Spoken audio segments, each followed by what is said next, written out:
paz do Senhor, amados irmãos. Amém. Glória a Deus. Por gentileza, poder sentar. Meus irmãos, eu quero primeiramente louvar a Deus pela vida do nosso pastor Paulo Freire, que permite que nós tenhamos todo mês de fevereiro o nosso fevereiro teológico, onde nós podemos desfrutar de temas teológicos dos mais plurais e díspare, mas sempre ortodoxos, graças a Deus. E eu quero agradecer também pela oportunidade que tenho de representá-lo na nossa Escola Teológica da Assembleia de Deus de Campinas, a STADEC, graças a Deus. E eu quero também agradecer a Deus pela nossa equipe de trabalho. Graças a Deus, nós temos o irmão Maurício Fortuna, que nos ajuda ali na nossa tesouraria. Temos o professor Antônio Reis, que é um dos professores, mas também é um dos nossos irmãos que atende os alunos, o professor Juan Campos, que também, além de professor, também nos ajuda ali no atendimento dos nossos alunos. E eu louvo a Deus pelo nosso corpo docente. Aqui estão alguns irmãos, porque muitos dos nossos professores estão ministrando a palavra de Deus. É o caso do pastor Juliano Fraga. Estive com ele na última quarta-feira e ele pediu para mandar um abraço para os irmãos, mas ele está fora do estado de São Paulo. O pastor Juliano Fraga é um dos nossos professores. O pastor Carvalho Júnior também está fora, ministrando a palavra, mas é um dos nossos professores. E outros professores que já têm compromisso e por isso não puderam participar. Mas aqui estão alguns irmãos, e eu quero aqui me referir com muito carinho ao professor, pastor Marcelo Nejo, que ontem também participou do culto de ações de graças pelo seu aniversário. Aqui está o nosso professor Eduardo Iaquinto, que é o autor de um livro doce que você tem que ler, que é o Milagre na Caixa de Sapato, né? Se você ainda não tem esse livro, adquira, porque além de você ter uma bela literatura, você está abençoando o Instituto Paulo Freire de Ação Social. Também, irmãos, está aqui a professora Marli, que tem nos abençoado com suas aulas, a professora Tânia Trinquinato, que são mulheres abençoadoras, com uma experiência muito bonita e tem trazido grande construção intelectual, mas também espiritual para os alunos. Nosso professor Luiz Trinquinato, José Luiz Trinquinato, e eu louvo a Deus pelo pastor Jarbas, que está aqui, professor da nossa escola teológica, que dá uma matéria muito específica, que é conhecimento da administração da igreja. É uma matéria muito específica, muito importante. E o pastor Enio, também está ali o nosso professor, pastor Diego, também é nosso professor na escola teológica.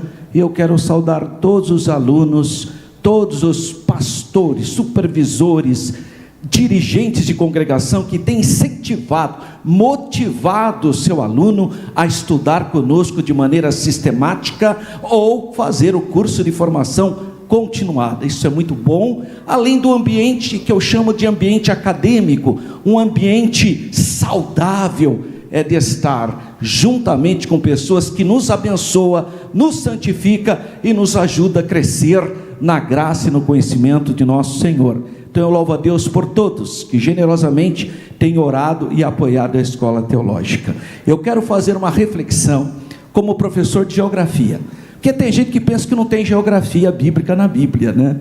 Então nós vamos ver, eu vou te dar apenas algum detalhe, porque que a geografia bíblica é importante. Esse próximo mês de março eu inicio na classe de teologia sobre geografia bíblica 1. E hoje eu vou dar alguns detalhes para vocês verem a importância da geografia. Primeiro, eu já vi irmão pregando que Jonas foi vomitado na praia de Nínive. Isso é um erro geográfico assustador, porque Nínive é uma cidade do interior, não tem praia em Nínive.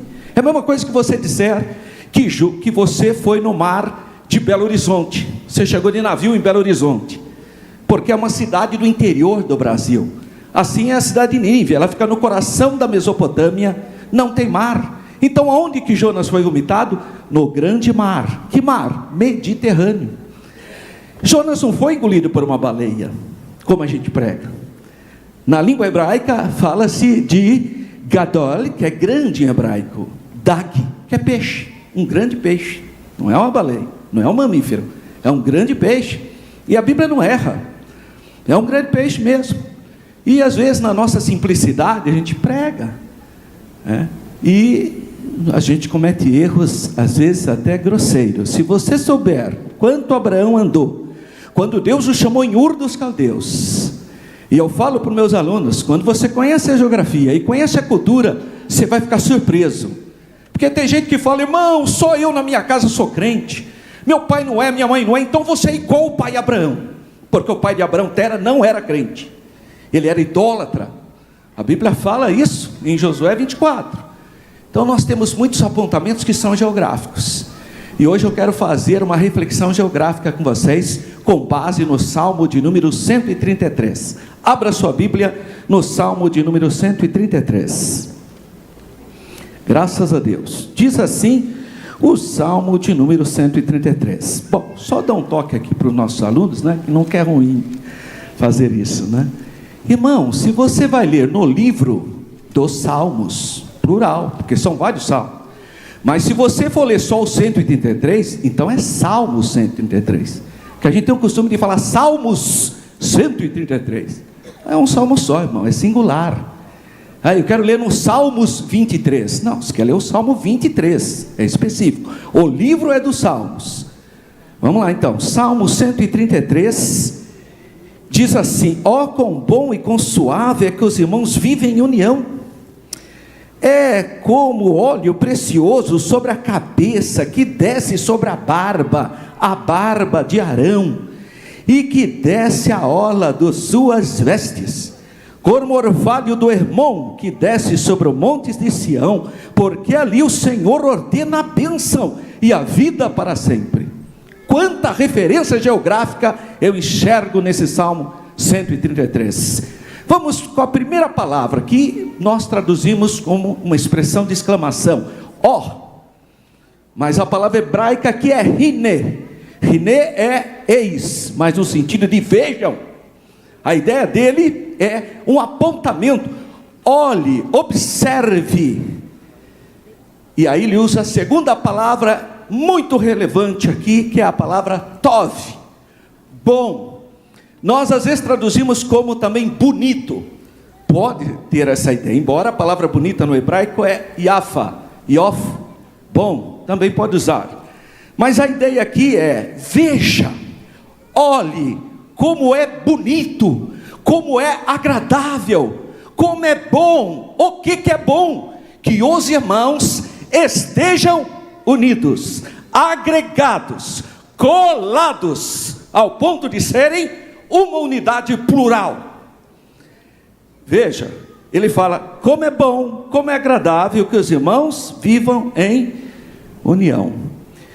Aqui começa algo extraordinariamente espiritual e transcendente, porque como que muitas pessoas podem ser um? Isso vai contra a lógica matemática do Ocidente, do pensamento grego. Não tem lógica dois ser um, ou dois são dois, ou um.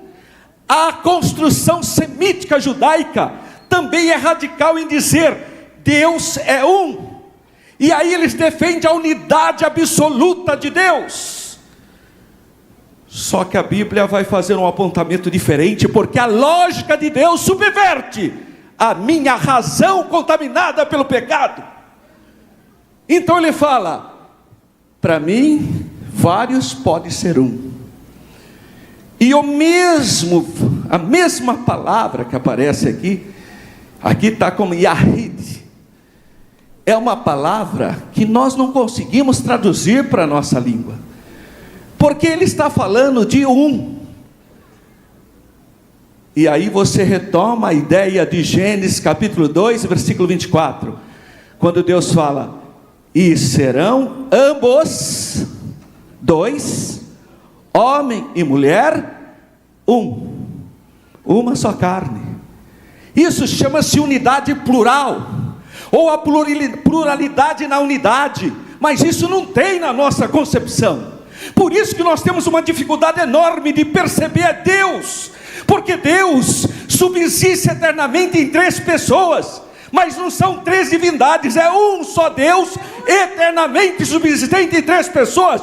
O Pai é Deus, o Filho é Deus, o Espírito Santo é Deus, mas não existem 3 deuses, só há um Deus. Ouve Israel, o Senhor nosso Deus é o único Deus, louvado seja o nome do Senhor. Mas aqui está a ideia da unidade plural, uma unidade que não absoluta. Eu não sou a minha esposa, a irmã Renata é a irmã Renata, irmão. Você não pode chegar para a irmã Renata e falar: paz do Senhor, pastor Alberto. Você não pode fazer isso, irmão. Vão achar que você não bate bem. Mas para Deus, eu e a irmã Renata somos um. E serão ambos uma só carne. Essa é a unidade plural que nós não temos explicação na nossa língua. Pode tentar explicar, pode fazer a conta que você quiser, não consegue, não faz parte da razão humana, porque as coisas de Deus não se concebem pelo raciocínio do homem. Deus estabeleceu não o seu raciocínio, não a sua capacidade intelectual. Deus estabeleceu que o justo viverá da fé. A fé é o instrumento para eu entender as grandezas de Deus, e não o meu raciocínio. E ele diz que os irmãos sejam uma unidade composta. E aí ele vai para os elementos geográficos. A unidade dos irmãos é bonita, a unidade dos irmãos é bela, e a que eu compararei essa unidade extraordinária dos irmãos? É parecida com que a unidade? Hoje nós estamos aqui, nesse abençoado culto de sexta-feira, todos unidos. E o que eu posso comparar? Qual é a figura de linguagem? Qual é o elemento geográfico que eu usarei para essa unidade? Então ele começa, primeiro elemento, verso 2: é como óleo precioso sobre a cabeça, que desce sobre a barba de Arão, e que desce a orla dos seus vestidos ou vestes. Barba aqui é a palavra hebraica zekan a Arão, é a barba. Por quê? Em Israel você não podia cortar a barba. Em Israel você não podia danificar a ponta da sua barba. É pecado segundo a lei. Então o sumo sacerdote tinha aquela barba enorme, não podia cortar. Os sírios cortavam. Os sírios cortavam a barba arredondado. Nem muitos irmãos estão aí tudo bonitinho, os que usam barba é parecido aos sírios. Estou dizendo que é pecado, hein? Estou dizendo que você parece o Ciro. Os sírios, os arameus, midianitas, filisteu. Não, filisteu nem usava barba. Filisteu é igual, parecido comigo. Filisteu nem barba usava. Os egípcios não usavam barba. É tudo postiço, irmão, que eles põem ali. Os egípcios depilavam o corpo. Então cuidado. Quando a Bíblia diz que José se barbeou, a Bíblia está dizendo, e aí é geografia de novo, porque eu estou estudando usos e costumes do Antigo Egito. A Bíblia está dizendo que José se depilou, raspou o cabelo, porque os egípcios tinham medo de piolhos. Ou você acha que Deus mandou praga para os egípcios à toa? Não, ele sabia que os egípcios temiam pragas, tanto é que eles depilavam o corpo, tiravam o cabelo, pelo do corpo, tirava tudo, e usavam perucas, barbas postiças e pintavam os olhos. É por isso que os irmãos de José não reconhecem José. Não é porque ele fez a barba, não, é porque ele depilou e se pintou. Aquela pintura no olho egípcio é o equivalente ao Ray-Ban hoje para nós, por causa do sol. Então se passava, agora a irmã diz que passa por causa do sol. Olha que fraquezinha. Já é vaidade mesmo, né? Não vem com... Na verdade, irmãos, são conceitos geográficos, é cultura. Mas os israelitas eram proibidos de danificar a ponta da sua barba. Então eles usavam aquela barba enorme. A lei de Moisés diz isso. Mas não é a barba que é interessante. O bonito aqui é que ele vai evocar a figura mais importante do antigo Israel. Seria equivalente, pastor Paulo, ele falar, é como o pastor Paulo, o presidente da igreja, porque Arão é o sumo sacerdote de Israel. Arão é a figura mais importante do antigo Israel. Arão é o grande sacrificador, é aquele, o único que entrava no local mais sagrado dos sagrados, uma única vez ao ano, o dia do Yom Kippur, o dia da expiação.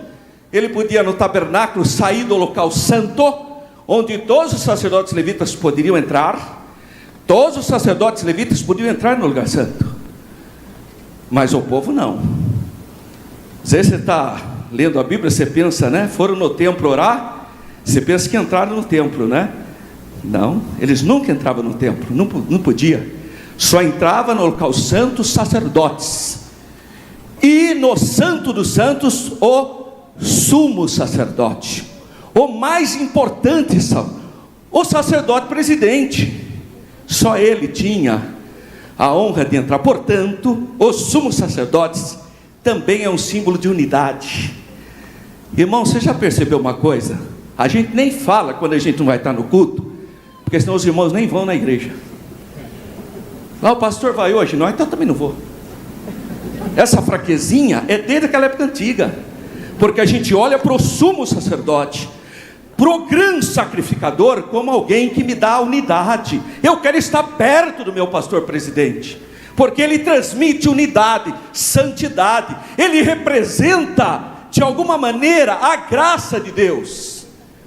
Então o sumo sacerdote é a figura mais relevante e importante do Antigo Testamento.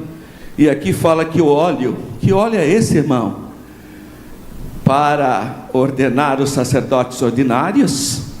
Os sacerdotes, de uma maneira geral, passavam um pouco de óleo na cabeça. Não tem nada a ver com esse neopentecostalismo, que a pessoa vai lá no mercado e pega uma lata de óleo e despeja na cabeça, está ungido. Isso é meninice, irmão. Isso é crime ambiental. Não existe isso, irmão. Não sei quem inventou essa bobagem de jogar 1 litro de óleo na cabeça da pessoa. Não é isso. Os sacerdotes ordinários se faziam unção, mas o sumo sacerdote era diferente. Por que se fazia uma unção diferenciada no presidente, no sumo sacerdote?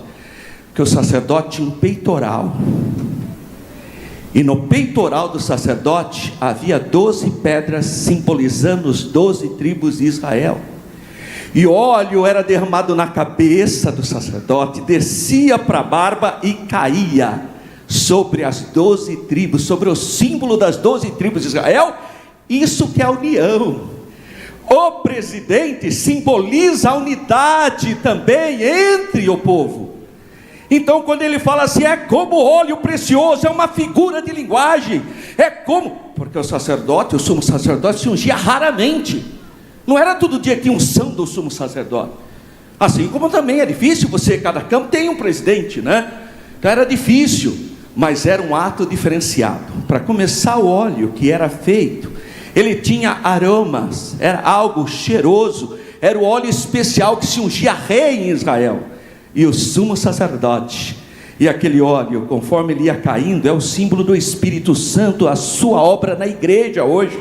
É o símbolo do poder do Espírito Santo, porque é o Espírito Santo que mantém o corpo unido. É só o Espírito Santo para manter uma igreja unida. Louvado seja o nome do Senhor. O óleo é o símbolo do Espírito Santo, e ele fala aqui que desce até a orla dos seus vestidos, que cai sobre o peitoral, símbolo das tribos de Israel. E ele avança na sua explicação geográfica. Ele fala aqui no verso 3, como o orvalho do Hermon, que desce sobre os montes de Sião. Para muitas pessoas não tem o menor sentido isso. Hermon, Sião. Hermon, Sião. Então vamos ver como é que fica o mapinha onde está o Monte Hermon. Monte Hermon tem mais de 2.500 metros de altura.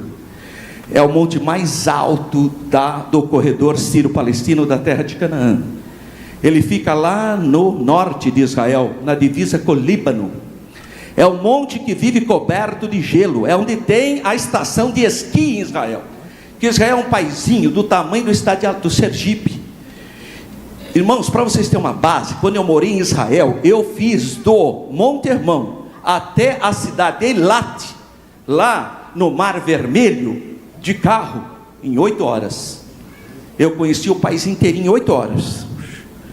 Então lá no norte de Israel cai neve. É onde está o Monte Hermon. O Monte Hermon para os povos pagãos era a casa dos deuses, porque os povos antigos achavam que era na montanha, a chamada montanha cósmica, é onde ficava a casa. Vocês já viram o Salmo 121? Eleva os olhos para os montes, de onde me virá o socorro? Isso é um pensamento pagão, irmão. São os pagãos que dizem que é lá no monte que está o socorro, porque é a casa dos deuses. Os gregos criam assim também. No Monte Olympus é a casa de Zeus. Os romanos criam assim também. Sempre as montanhas mais altas é onde os deuses moram. Então ele faz esse trocadilho, esse desafio: eleva os olhos para os montes, de onde me virá o socorro? E ele responde: o meu socorro vem do Senhor, que criou as montanhas. Louvado seja o nome do Senhor. O Deus que nós servimos, o Deus que você serve, é o Deus criador das montanhas, portanto superior à cosmovisão dos pagãos, que acreditavam que os deuses moravam nas montanhas. E ele responde, né? De onde virá o socorro? Meu socorro vem do Senhor, que fez os céus e a terra.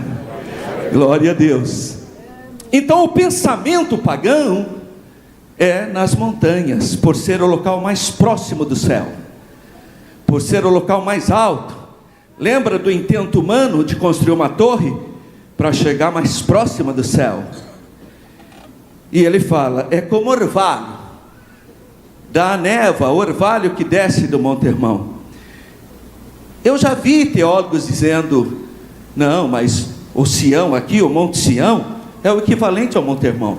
De fato, passagem aqui no livro de Deuteronômio faz um apontamento interessante. Fala que o Hermon é o Sião.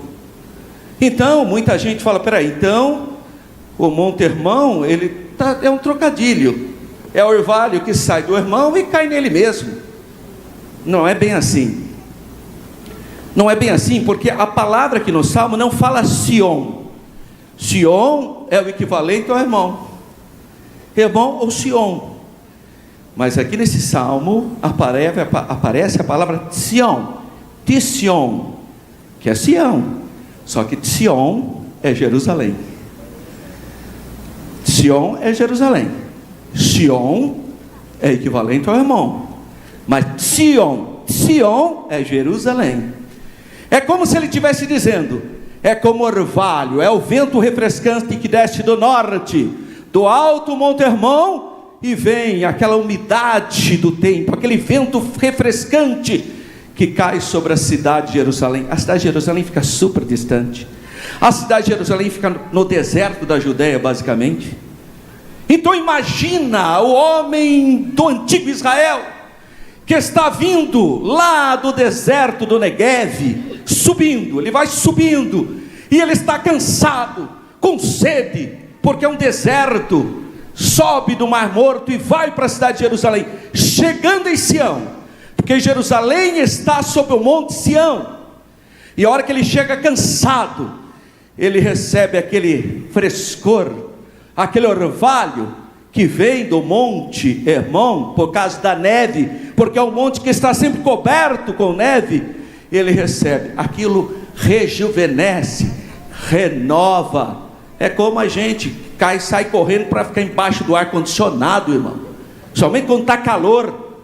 Você não vai lá, você quer liga ali, fica ali, porque é calor, muito calor. Pois é, o salmista está dizendo que a união é como aquele sentimento de frescor E depois tem crente ainda desigrejado, que acha que não precisa vir no culto de sexta-feira para crescer na graça e no conhecimento, sendo que a palavra profética diz: é bom que você esteja unido, é bom que você esteja com o seu irmão, é bom que você esteja vivendo uma vida de comunhão. Por que é bom? Então eu lembro de uma passagem de Paulo aos Coríntios, 1 Coríntios capítulo 7, ele fala que o marido crente santifica o seu cônjuge descrente.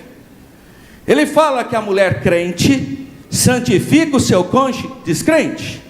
Ele fala que os pais santificam os filhos descrentes, e os filhos crentes santificam os pais descrentes. É por isso que eu gosto de culto. Irmão, eu tenho maior alegria para o culto, irmão. Eu acho importante estar na igreja. Sabe por quê? Porque aqui, irmão, na sua simplicidade, você me santifica com uma palavra, com um abraço, com a paz do Senhor.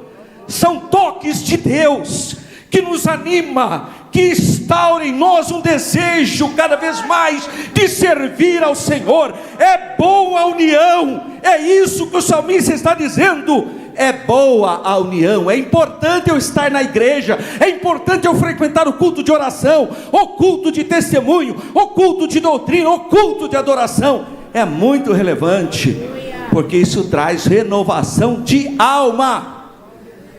A maior parte das pessoas hoje tem doenças psicossomáticas, doenças de alma.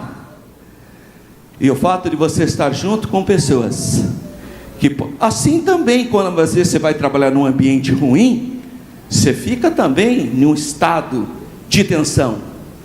Assim também, quando você fica em ambientes muito perturbadores, você fica num estado depressivo. Assim também, quando você vem para a casa do Senhor. Mas por que, pastor? O que acontece? Porque ali o Senhor dá uma ordem. Deus está dando uma ordem para nós nessa noite. Você que saiu do conforto do seu lar, eu não sei qual foi o seu dia hoje, a luta para você estar aqui nesse fevereiro teológico. Só Deus sabe como é que está a sua situação, mas Deus tem uma palavra para o seu coração nessa noite. Aqui o Senhor ordena a bênção e a vida. Louvado seja o nome do Senhor. Há uma ordem da parte de Deus. Ministra a bênção, ministra a saúde, ministra a cura, ministra refrigério, porque a união produz vida, a união produz santidade, a união produz alegria. Louvado seja o nome do Senhor.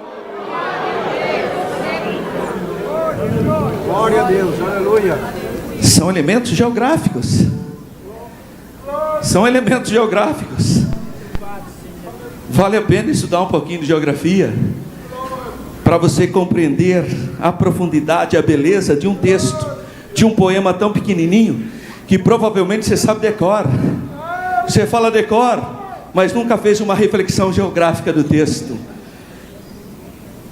O Senhor ordena a bênção e a vida para sempre. Essa palavra para sempre é algo muito bonito. É a palavra Haolam. Que palavra é essa? Dá a impressão de eternidade. Os judeus, lá no Muro das Lamentações, eles rezam assim: Baruch Hashem Adonai Eloheinu Melech Haolam. Português: bendito seja o Eterno, Rei do Universo. A ideia da eternidade, Haolam, Deus eterno, Rei dos mundos. A palavra eternidade, ela é uma palavra muito interessante. Ela aparece várias vezes. Por exemplo,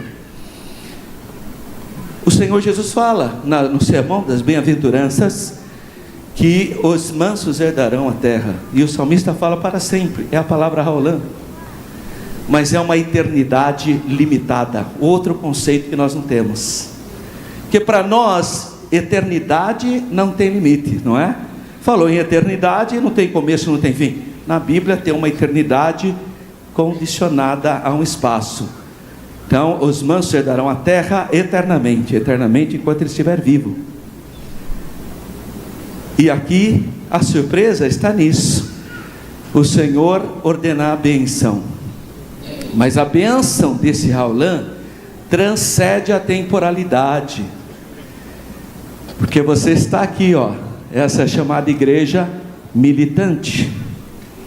Você faz parte dessa igreja militante, mas vai chegar um momento que você vai passar os portais eternos e fará parte da igreja gloriosa. Hoje, igreja militante, mas nós vamos fazer parte de uma igreja gloriosa. Então é sempre que haverá uma bênção sobre nós. A bênção está hoje, nesse dia, glória a Deus, 9 de fevereiro, nessa sexta-feira. A bênção está aqui, irmão. Não saia sem a tua bênção. Nós estamos aqui com fé e congregados, mas saiba de uma coisa: a bênção continua com a igreja gloriosa. A bênção de Deus, ela tem uma plenitude maior do que a gente imagina. Que essa simples aula de geografia desperte no seu coração o desejo de fazer o curso teológico. Muitíssimo obrigado, pastor. Amém.